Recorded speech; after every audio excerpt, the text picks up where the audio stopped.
So this is the second part of the video, my own personal hobby blog, if you will.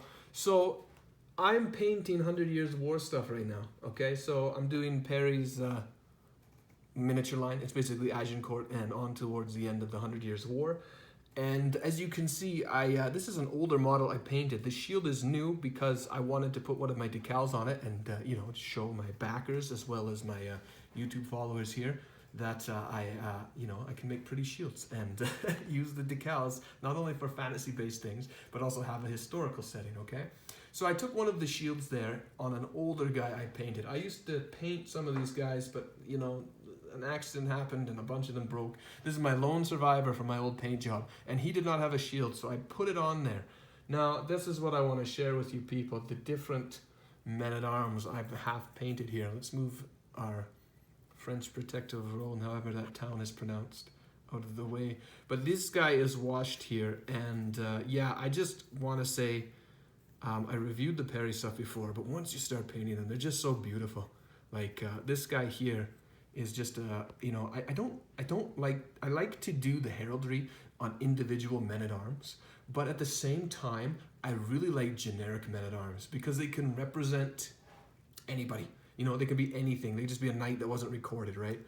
So this guy just has some highlighting and layering to do. Still a lot of work, but I basically actually took one of the this isn't one of the knight sets, one of the knight bodies. This is just an armored regular guy, and then I took one of their heads and put one of the bascinets on it, or however it's pronounced, and bassinet, I don't know how to pronounce those words, but the visor on there, and he's basically become a proper knight, right? I got some other ones here. I got 6 on the go. I have a bias for warhammers and giant axes, so forgive me. Let me try to adjust the light here too, right? So this is what I'm just working on. I just love how they paint up and wash. This guy's got a bit of a green mean streak going. Now this guy's always displayed with the I think it's the British, not the British, but the English cross, the red cross with white background. And I said, no, let's make him French. So on his armor detail there, I put the blue backing with a white cross instead, just to make him French. But yeah, I mean, he's just a generic guy in the army there. And then I did do some heraldry. Like I said, I don't want to do too much heraldry because I like the guys generic, but you still, I think, in my opinion, if you're doing historicals, got to have a few guys in there that represent real characters. This guy, he has a simplified, because this is a really small shield, but I've simplified certain, his name is now, is a certain Kennedy from Scotland. He's one of, I forget, he's from Kennedy of something Aston. I can't say the names at all, but he's a Kennedy from Scotland. He's a Scottish knight, and he serves with, he's one of Joan of Arc's Scottish companions, apparently. And he got some recognition from the French king, and you can see that with his shield there. He's got some fleur-de-lis, and he has his own his arms there. So he was granted the right to have his own coat of arms out on the battlefield, and that's my simplified version of it. It's really hard to get the details down at this 28mm scale. So that's one of the, I guess, main knights. He's, of course, half washed here. He'll be much more flamboyant when he's done. The other character I have is Arthur III of Brittany. And here again, this is all freehand stuff. But man, this guy was not easy to to do the heraldry on. He's basically got like that 3-pronged, I don't know what it is, like a crown. And then in detail on his coat of arms, they each have the English lion on there, right? The English lion, and I'm not gonna get that size. I can't do that. But he also has the Brittany. I forget what they're called.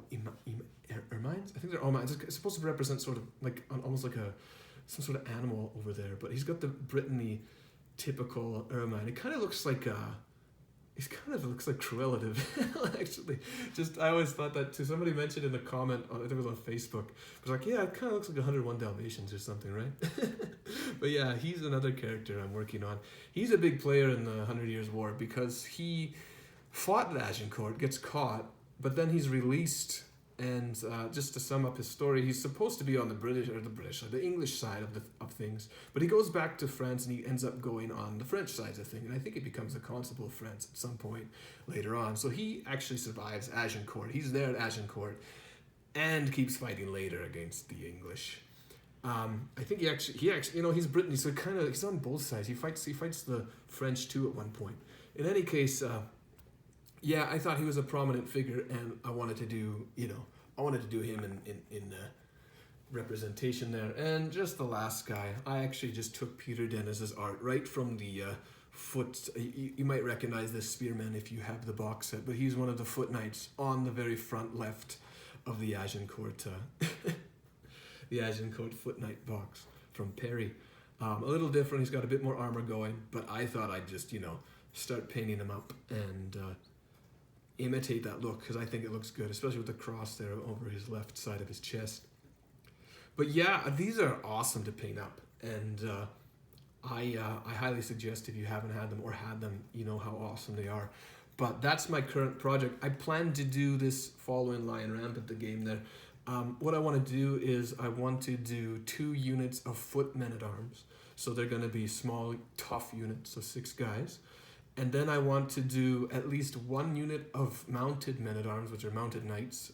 Again, Perry's plastics. And I'll have 6 of them, so that's only 18 guys total. And then finally, I will either do another 6 knights to make it a really small but elite force on foot, or I'll do 12 basic men-at-arms. Basically, these kinds of men. I don't know if I'll put crossbows on them yet or make them like this guy here. But yeah, we'll figure it out. But that's what I'm working on. I've also started and finished some, some World War II stuff. Some stuff from my Italians there. But I'll share that in another video, because the video is going to get a bit too long. But anyway, yeah, that's what I'm working on. And thank you guys for watching. Thank you for helping me have a successful Kickstarter once again. And I really appreciate it. I think it's awesome. And I can't wait to start, when the Kickstarter is done, putting out some decals and shipping them out to you guys and see how you use them. So thank you all for watching today. Remember, Carthage must be destroyed. Please, like the channel and subscribe if you want to see more content and future projects. Thank you for watching, and have a good one.